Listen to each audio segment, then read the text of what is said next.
Now let's discuss another concept that is fault. अब जो fault है वो basically इसको हम कहते हैं it's a impact of an error.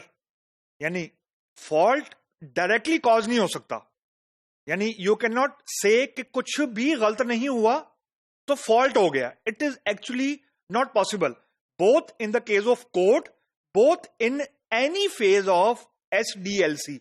या मैं कोड की सॉफ्टवेयर कोड की बात बार बार मैं इसलिए कर रहा हूं कि it will seem more relevant to you will be able to connect yourself के अमूमन स्टूडेंट लाइफ में बंदा कोडिंग ज्यादा मतलब बंदे का फोकस होता है, लेकिन ये SDLC के किसी भी फेज के ऊपर ये सारी की सारी डेफिनेशन मैप होती है. फॉर एग्जाम्पल, अगर आपने रिक्वायरमेंट सही गैदर नहीं की, there is no way you will get a correct design. अगर डिजाइन में कोई गड़बड़ हो गई है, there is no way you can have the correct code. The point which I'm trying to establish कि you cannot directly have the fault. यानी कुछ prerequisite गड़बड़ हुई है जिसका after effect है fault. Fault basically root cause नहीं है, यानी fault की वजह से कुछ गड़बड़ नहीं हो रही. Fault किसी चीज का after effect है, यानी कुछ गड़बड़ पहले हुई है किसी भी SDLC के फेज में, उसके रिजल्ट के तौर पर you end up having a fault in your software.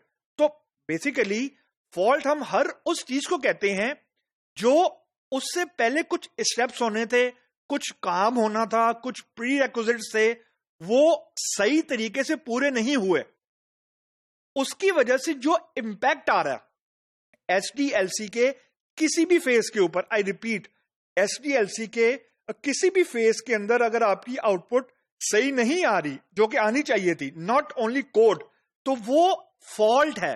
और जिस वजह से आउटपुट सही नहीं आ रही वो एरर हो सकता है. अब एरर आपका रिक्वायरमेंट इंजीनियरिंग में भी होता है, बहुत बड़ा एरर होता है. डिजाइन में, सॉफ्टवेयर डिजाइन एंड आर्किटेक्चर में एरर के बहुत ज्यादा चांस होते हैं. कोड में तो होता ही होता है. जो QA है उसने तो उसका तो काम ही है एरर फाइंड आउट करना.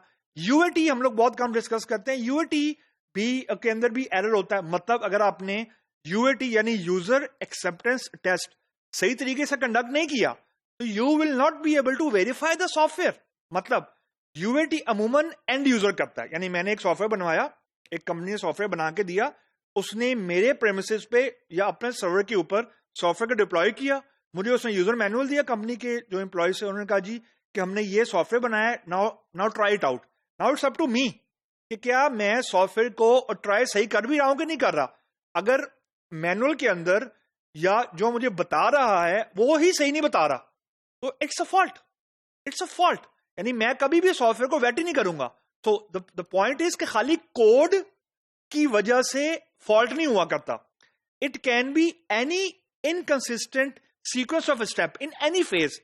SDLC के किसी भी फेज में अगर आपने प्री रेक्विजिट स्टेप्स कंप्लीट नहीं किए तो you can not have the output of the phase as expected. अच्छा, यहां पे एक पॉइंट और I would like to mention specifically. There is